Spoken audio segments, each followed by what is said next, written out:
Assalamualaikum warahmatullahi wabarakatuh. Alhamdulillahi wa kafa.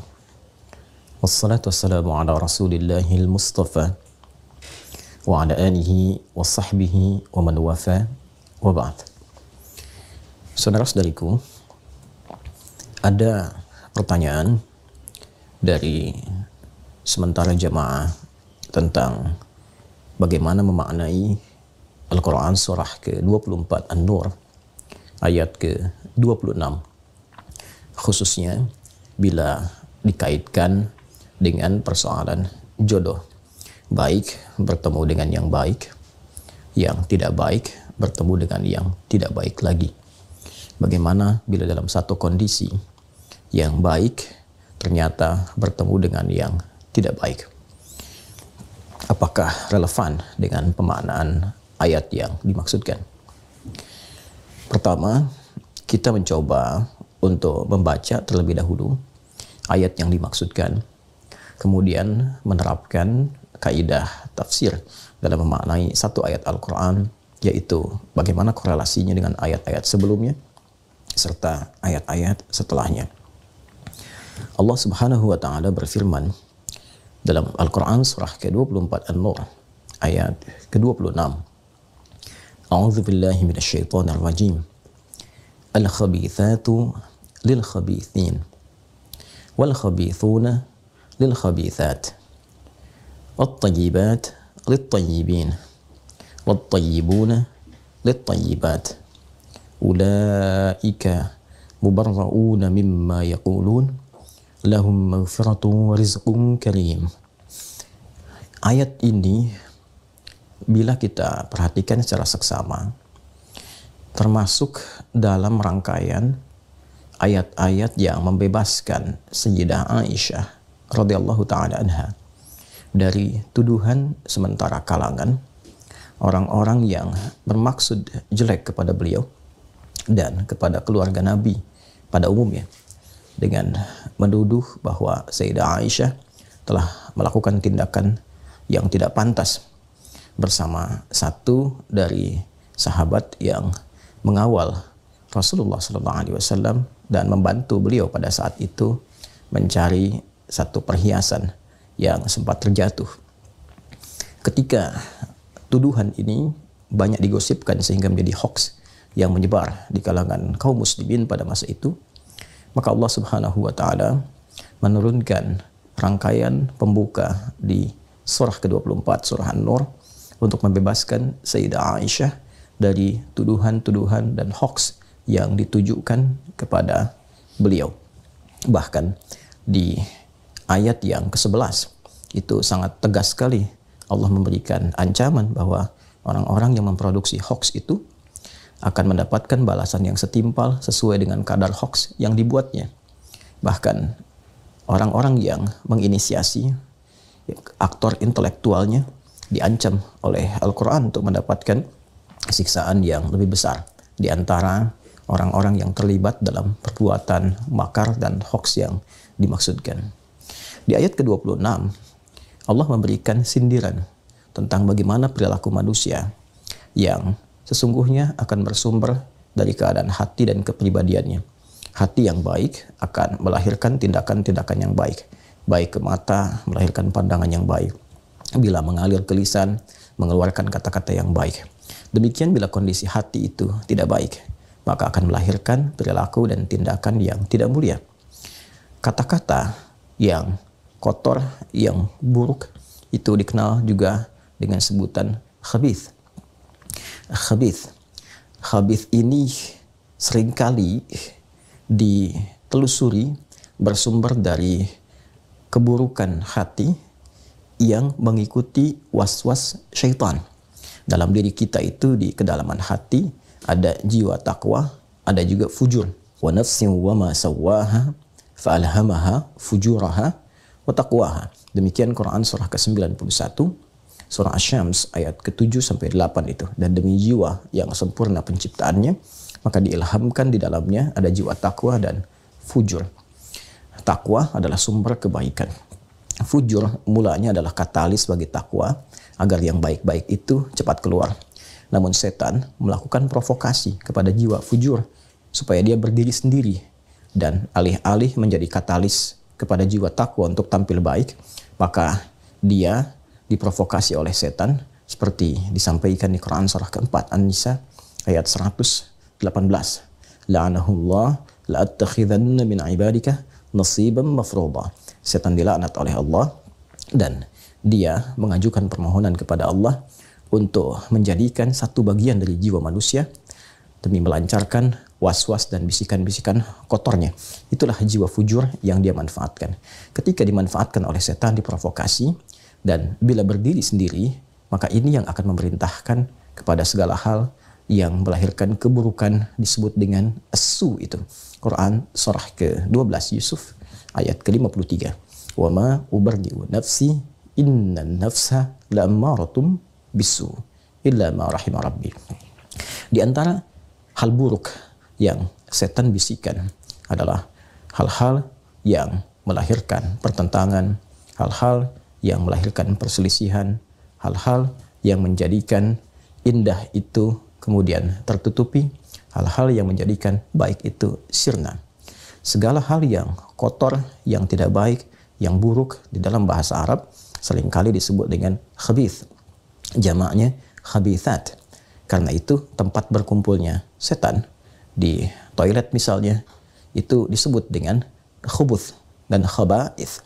Kita masuk toilet, kita berlindung kepada Allah dari bisikan-bisikan setan yang kotor di tempat yang kotor. Allahumma inni a'udzubika minal khubuthi wal khaba'ith. Maka Allah memberikan satu gambaran metafor. Al-khabithatu lil khabithin. Kata-kata yang kotor, kalimat-kalimat yang tak pantas, itu hanya akan keluar dari lisan orang-orang yang kotor juga, yang tidak baik juga, yang bersumber dari bisikan-bisikan setan, yang menyatu di tempat-tempat yang kotor. Wal khabithuna lil khabithat. Dan demikian karakteristik orang-orang yang kotor memang senantiasa melahirkan kata-kata yang tidak pantas juga, kata-kata yang kotor juga. Jadi kotor hanya akan mengeluarkan yang kotor lagi. Kalimat-kalimat yang tidak pantas hanya akan keluar dari orang-orang yang memang kotor keadaan hatinya. At-tayyibatu lit-tayyibin. Sementara kalimat-kalimat yang baik, yang mulia, yang sopan, yang beradab, karakteristiknya akan keluar dari manusia-manusia yang memiliki karakter moral yang baik. Manusia-manusia yang memiliki kebeningan hati, kesucian jiwa. Wat-tayyibuna lit-tayyibat. Karena itulah orang-orang mulia ini karakteristiknya senantiasa mengeluarkan kata-kata yang indah, yang menyenangkan, yang bernilai kemuliaan. Ulaika mubarrauna mimma yaqulun. Maka orang-orang yang tertuduh itu, korban hoax itu, mereka dibersihkan, mereka dibebaskan dari tuduhan-tuduhan yang disematkan kepada mereka yang dimaksudkan. Ayat ini sekaligus juga menegaskan pembebasan Allah dan pengakuan Allah Subhanahu wa taala akan kebersihan, kesucian, kemurnian Sayyidah Aisyah dan juga keluarga besar Rasulullah SAW secara umum ya, dari tuduhan-tuduhan, dari produksi hoax yang disematkan kepada mereka seluruhnya, Rasulullah SAW dan keluarga beliau radhiyallahu taala anhum jami'an. Dan menariknya, kesabaran, kemuliaan dalam respon tuduhan-tuduhan ini, dalam respon hoax yang ditujukan kepada beliau, dijanjikan oleh Allah Subhanahu wa taala ampunan-ampunan terbaik dan juga rizki yang mulia berupa surga terindah saat kembali kepada Allah Subhanahu wa taala. Lahum maghfiratu wa rizqun karim. Bagi mereka orang-orang yang sabar saat dituduh, yang tetap mencari bukti yang baik sehingga dengan itu bisa menjawab tuduhan secara elegan, bisa menjawab hoax dengan cara yang baik, yang benar dan bersabar dalam menjalani itu semua, maka mereka berpeluang terbebas dari berbagai keburukan-keburukan, dari berbagai peluang-peluang dosa, mendapat ampunan dari kesalahan dan dijanjikan oleh Allah surga yang menanti berdasar amal soleh yang telah dikerjakan secara proporsional. Agaknya ayat ini tidak langsung terkorelasi dengan pemahaman jodoh bertemu jodoh.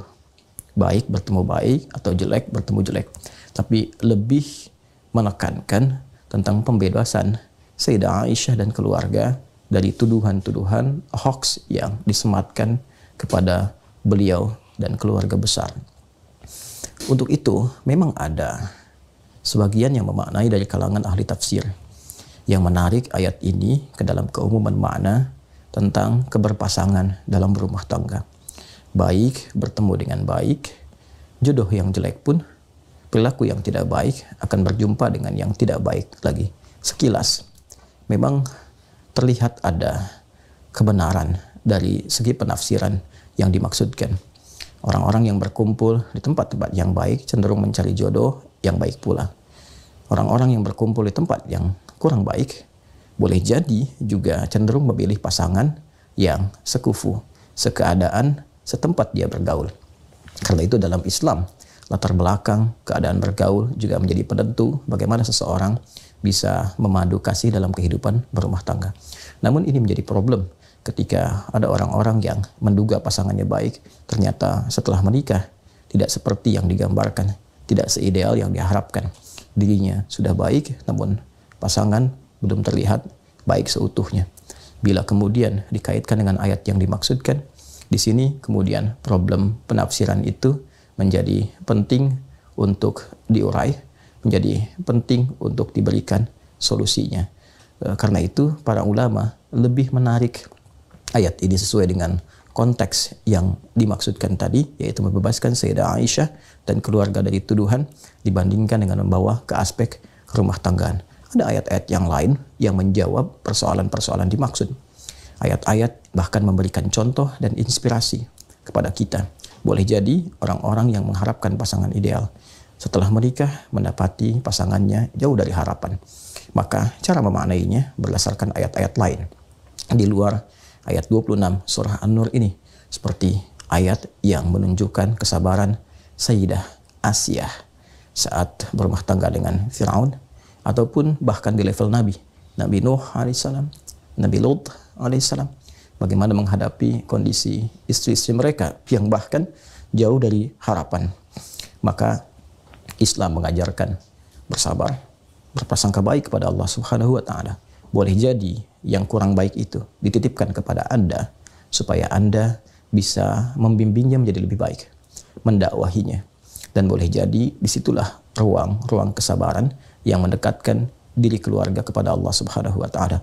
Bukankah Allah berfirman, "Innallaha ma'as sabirin"? Anda ingin dekat dengan Allah dan Allah berikan pintunya. Orang mencari keluar, Anda mendapatkannya di dalam rumah.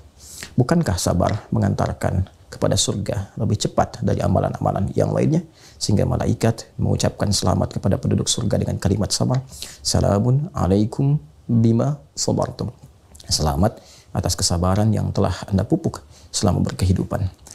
Karena itu penting untuk dicatat bahwa tidak selamanya kita harus menerapkan fikih-fikih secara praktikal, namun juga ada ragam fikih yang bisa kita bawa dalam menerapkan hukum-hukum berkehidupan. Fikih dakwah kadang-kadang bisa diterapkan lebih awal dibandingkan dengan fikih-fikih terkait dengan hukum. Bila ada tetangga yang muslim namun belum mampu sholat berjamaah, belum mampu ke masjid, dan dia hidup bersama Anda, boleh jadi dia dititipkan jadi tetangga Anda agar Anda mampu mendoakannya, membimbingnya. Dan dengan itu ketika Anda ditanya di hari kiamat, apa yang telah engkau lakukan ketika aku titipkan? Kata Allah, boleh jadi demikian. Tetangga yang belum mampu ke masjid, ternyata Anda mampu menjawab itu dengan baik, dengan tenang, karena selama berkehidupan Anda mencoba mengajak dia untuk mendekat kepada Allah. Anda mendoakannya. Ini lebih dalam lagi, dia bukan sekedar tetangga, tapi pasangan Anda. Mudah bagi Allah menitipkan kepada pria lain ataupun perempuan yang lain, tapi dititipkan kepada Anda karena boleh jadi ada kebaikan-kebaikan pada diri Anda yang hanya itu yang dipandang oleh Allah mampu merubah pasangan menjadi lebih baik. Kita tidak tahu di titik mana Allah menghendaki, namun tugas kita hanya berikhtiar, tidak menentukan hasil. Semoga Allah Subhanahu wa taala merahmati kita, menyayangi kita, menjaga keutuhan dalam rumah tangga, dan membebaskan dari berbagai tuduhan-tuduhan, perilaku-perilaku buruk yang berpotensi mendatangkan murka dan azab Allah Subhanahu wa taala. Ingat, bila dalam Al-Qur'an tidak disebutkan kapan kejadian dari satu peristiwa, siapa orang-orangnya, maka peristiwa itu berpotensi akan terjadi kembali di masa-masa yang akan datang dengan tokoh yang berbeda, ruang yang tidak sama, waktu yang tidak serupa, tapi substansi yang sama. Jika hoax pernah terjadi di masa Rasulullah SAW, maka hoax pun berpotensi terjadi di masa kini. Hoax pun berpotensi terjadi di masa-masa yang berbeda. Maka menghindarlah dari itu supaya tidak termasuk pada golongan yang diancam oleh ayat-ayat Al-Quran. Apalagi bila hoax yang dimaksudkan ditujukan pada keluarga besar Rasulullah SAW. Waliyadzu billah, hindarkan sejauh-jauhnya, jauhkan sejauh mata tak mampu memandang lagi. Subhanakallahumma wa bihamdika asyhadu an la ilaha illa anta nastaghfiruka wa natubu ilaik wa akhiru da'wana alhamdulillahi rabbil alamin. Assalamualaikum warahmatullahi wabarakatuh.